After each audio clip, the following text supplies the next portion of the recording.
Capitalk Sports Update with Ngoni. Capitalk Sports Update with Ngoni.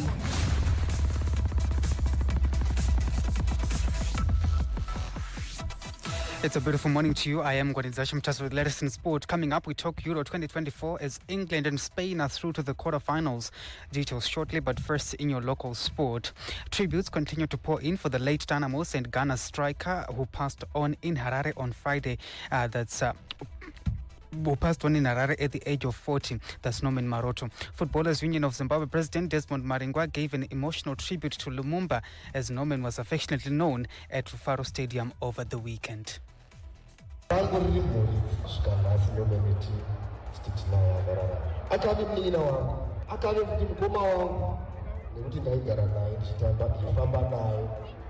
Zvakadzidzisa ane zvakadzidzisa sero ndiri mukuru ndinoziva kuti pane zvakawanda zvandakadzidzisa kuna Norman nezvandakamudzidzisawo nezvandakaita mukati mekurarama kwake neupenyu hwake.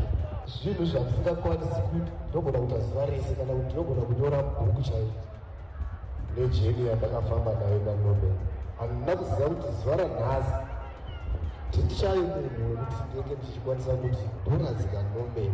Sure, nhasi ndikuti Norman handichakwanisi kuti Norman tachakati mangwana ndinhu zvisiri kuita so sazvayazondipinda mandiri. Maroto passed away on Friday, and we understand that burial might be held today at his rural home. To the COSAFA Cup in South Africa, Warriors beat Zambia 2-0 to top Group B at COSAFA Cup. Michael Tapera, with his second goal in 2 matches, opened the scoring for Zimbabwe early in the first half. Takunda Benura doubled the lead before half-time. Ngezi Platinum midfielder Richard Hachiro was named the man of the match. The COSAFA match also saw a moment of silence being observed in honor of Norman Maroto. To rugby now, the Africa Sevens series is on in Mauritius. Zimbabwe came 5th at the Africa Men's Sevens tournament, beating Kenya 28-19. To the local PSL, match day 17, Dynamos secured a late 1-0 win over Green Fuel Sydney Urico, but he headed in an added time winner. Log leaders FC Platinum conceded a late penalty to draw 1-1 against Tel 1 at Bata. Tel 1 midfielder Leo Hofisi gave FC Platinum the lead with an own goal before Marvin Quinjo equalized from the penalty spot.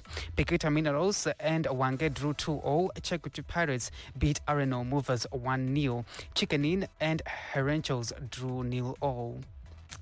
In international news, we talk Euro. Last night, Jude Bellingham produced a moment of genius to keep England in Euro 2024 as they survived another desperate display and a huge scare to beat Slovakia 2-1 in dramatic fashion to reach the last 8. Trailing 1-0 in the 95th minute, Bellingham scored an overhead kick to force extra time before Harry Kane scored the winner to send England through to the last 8. Jude Bellingham spoke about the importance of the goal, but was critical of the media for the negative energy they instill amongst players and fans. Enjoyable feeling, but it's also a lot of pressure. You hear people talk a lot of rubbish, and you know it's nice that when you deliver, you can give them a little bit back. You know, it's very difficult in press conferences, and it's maybe a message to a few people, but very happy moment and full of adrenaline.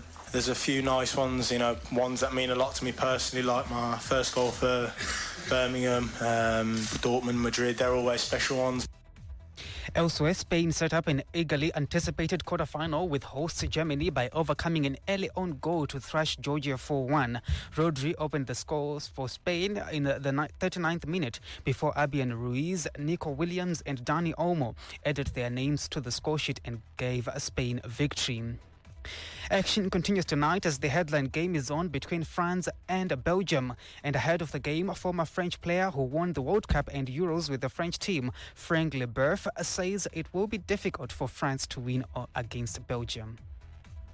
And playing against our neighbours, Belgium, is never easy. So we have to respect them. I think it's what's gonna happen, and I think we have to resolve some details, let's say, but important details in the middle of the park as well. How he's gonna play, whether he's gonna play with Kante and Tchouaméni, and also Rabiot or not, or he will decide to put Griezmann maybe and a 10 and maybe 3 at front. I don't know, but we have some concerns.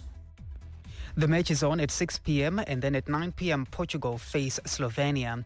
And finally in Formula 1, George Russell won the Austrian Grand Prix after a collision between Max Verstappen and Lando Norris while they were fighting for the lead. Verstappen was given a 10-second penalty for causing a collision with Norris after he moved over on the McLaren driver while Norris was trying to pass. The Briton was forced into retirement. Russell's win was Mercedes' first since 2022 Brazilian Grand Prix. He was under pressure from McLaren's Oscar Piastri in the first half, in the final laps, but was able to maintain his winning advantage. Ferrari's Carlos Sainz took the final podium.